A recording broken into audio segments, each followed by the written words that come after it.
Hey, what's up guys? Hope everybody's doing well out there. This is Ray, and in today's video, we're going to be looking at this Fuse Audio Labs channel strip. I know most of you guys are familiar with channel strips and how they work, but there might be somebody that's watching and really doesn't understand how the channel strip works.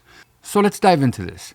So over here we have the preamp section, the filter, routing, you have your in and out, EQ, you have your compressor, your gate section, and your metering. So whenever I'm mixing, regardless if I'm using a channel strip or doing things with individual plugins, I like to EQ into a compressor. I don't like to do it the other way around. You can do that, there's no right and wrong, but I like to EQ into a compressor. So when I use a channel strip plugin, that's something I look for. I need to EQ into the compressor.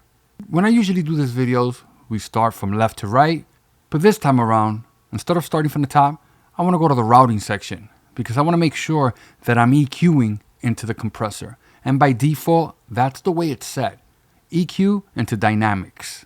Or you can change that. You can select dynamics into EQ, meaning the compressors before the EQ.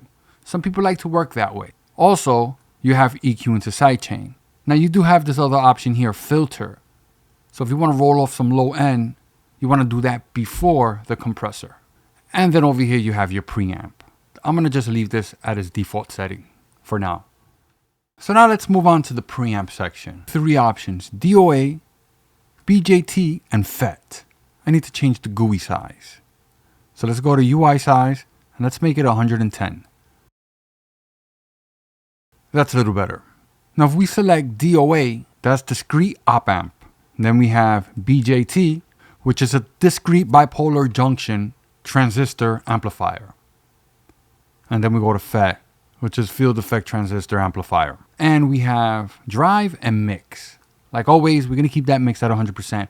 So let's go ahead and mess with things. Let's break things like we always do in these videos. So I want to make sure my track is selected. The first thing I'm going to do is I'm going to take this in and out of bypass. Let's see if we hear any differences.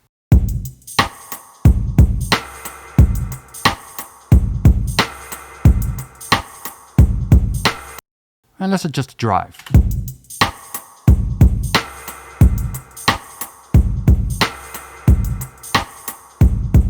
That's fine if we see that overload LED. I want to bring in some distortion.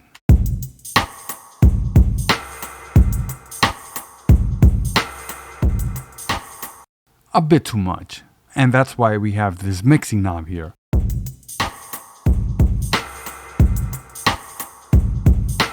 You could bring some of that original signal back in. Bring this back.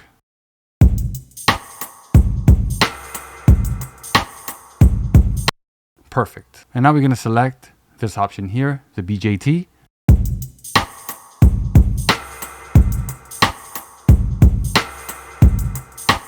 And let's go back to 100.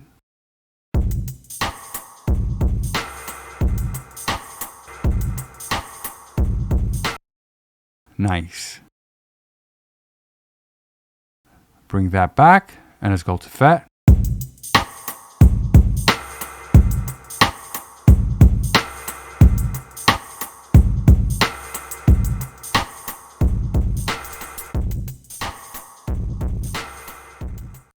So now we're going to look at the filters. We have stereo mid and side. A couple of clips ago, I told you guys that I like to EQ into the compressor. Usually a good starting point for me, about 40. Some people set it to 70 or 80. With this plugin, if you hold down shift, you can fine tune. So I'm going to hold down shift and I'm going to set it to 40. It doesn't have to be perfect. Now if we go to the low pass filter,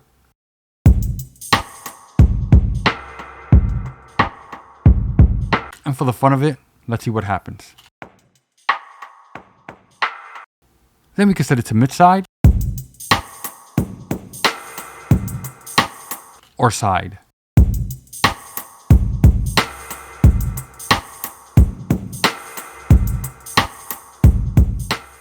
And we have routing. And we kind of talked about this already, but we didn't cover sidechain. Now, what sidechain is going to allow you to use here in Pro Tools, you can select the key input and you can use another sound to trigger the compressor. The way I like to do this, if I had a huge 808 and some bass, Now, sometimes they can live in the same space, sometimes they can't. They will fight. So what I would do, I would sidechain. Every time the 808 comes in, it'll duck the bass. That way you can make some space. So now we're looking at the EQ section of this plugin.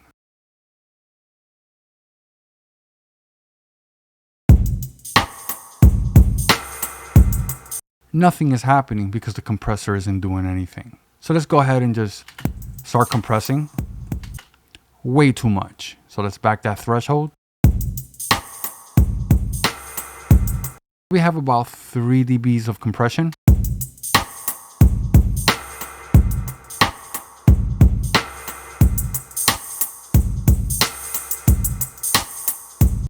And the compressor is reacting to how I'm pushing the EQ. So what I'm going to do, I'm going to change it. Instead of compressing into the EQ, I'm going to EQ after the compressor.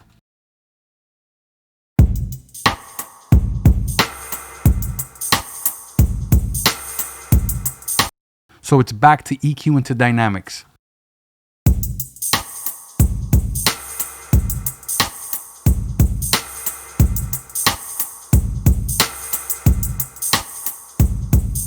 Did you hear the difference?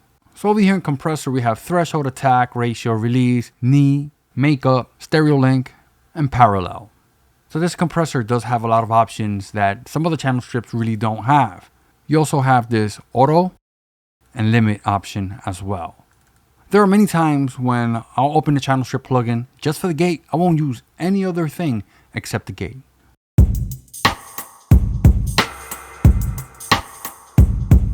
So when I stop, the gate kicks in. It's allowing the signal to come through. No signal. And now we're going to be looking at with and out.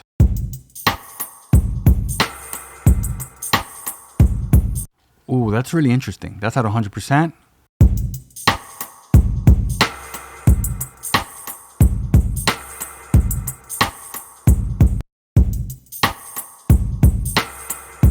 Now, as far as automation, you can't do the normal Control Windows Alt. It's not going to open the menu. But what you can do is come over here right under Auto, and you can select what you want to automate. So if I wanted to select the high pass frequency, I can do that. Press OK. I'm going to select touch, come right here. Play that back. Then we have this group option here. So we have up to 16 groups. So I got group 1. And over here, I also have this set to group 1. Now if you come right here, press this option here. Check that out. So you can have multiple versions. We have the channel strip across the whole session, and they're all in group 1. So let's open the first one. And let's click. And check this out. I only have audio going to 2 tracks.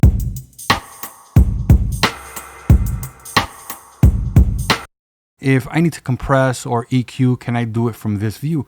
You absolutely can. So we have some options here. So we can just open the plugin, do your adjustments, and close it. So if we want to go to this track, same thing. Adjust the compressor, close it. So there you go, that's VCS-1. What an amazing channel strip. So go give it a try, demo it. I want to thank you for watching my video. This is Ray, and I'm out of here. Later, guys.